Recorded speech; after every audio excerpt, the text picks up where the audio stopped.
ସମସ୍ତ ଅଙ୍ଗନବାଡ଼ି ଦିଦିମାନଙ୍କୁ ମୋର ନମସ୍କାର। ଆଜି ଅଙ୍ଗନବାଡ଼ି ଦିଦିମାନଙ୍କର 38ତମ ଦିବସରେ ବଲାଙ୍ଗୀର ଜିଲ୍ଲାର ଦିଦିମାନଙ୍କର ଧାରଣା ଥିଲା ଭୁବନେଶ୍ୱର ଲୋୟର ପିଏମ୍ଜିରେ। ଆଜି ବହୁମାତ୍ରାରେ ଦିଦିମାନେ ଏବଂ ସହାୟିକା ଭଉଣୀମାନେ ଯୋଗ ଦେଇଥିଲେ। ଆମ 30 ଜିଲ୍ଲାର ସମସ୍ତ ଦିଦିମାନେ ଶୀତକାକର ସହି ଧାରଣାରେ ବସି ରହିଅଛନ୍ତି। ଆଉ କେତେଦିନ ସରକାର ଦିଦିଙ୍କର ଧୈର୍ଯ୍ୟର ପରୀକ୍ଷା ନେବେ। ଭଉଣୀମାନେ, ଏହି ସରକାରଙ୍କର ପ୍ରତିଟି କାମକୁ ଅଙ୍ଗନବାଡ଼ି ଦିଦି ସୁଚାରୁ ରୂପେ ଦାୟିତ୍ୱ ତୁଲାଇ ଆସୁଛନ୍ତି। ସରକାର ଯୋଜନା ପରେ ଯୋଜନା କରି ଲଘୁ ଦାୟିତ୍ୱ ଲଦି ଦେଇଛନ୍ତି।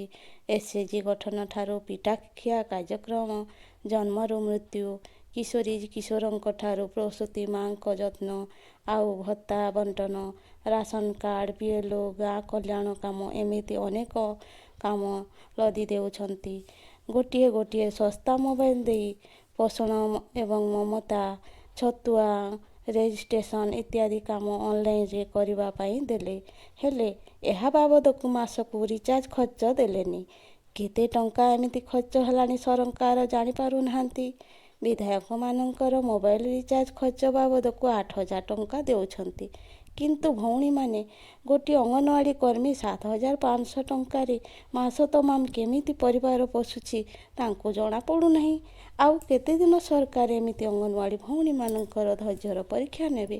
ସରକାର କଲେକ୍ଟରଙ୍କ ମାଧ୍ୟମରେ ଚାକିରିରୁ ବହିଷ୍କାର କରିବାର ଲେଟର ଦେଲେ ଏବଂ ସାବଧାନ କରି ଦେଇଛନ୍ତି।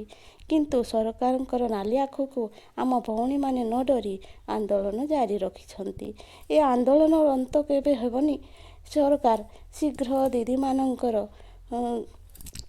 ଦାବି ପୂରଣ କରି ଏ ଆନ୍ଦୋଳନକୁ ସମାପନ କରନ୍ତୁ ଏବଂ ନୂଆ ବର୍ଷର ଭେଟି ଦିଅନ୍ତୁ। ବନ୍ଦେ ଭାରତ ମାତା, ଭାରତ ମାତା କି ଜୟ।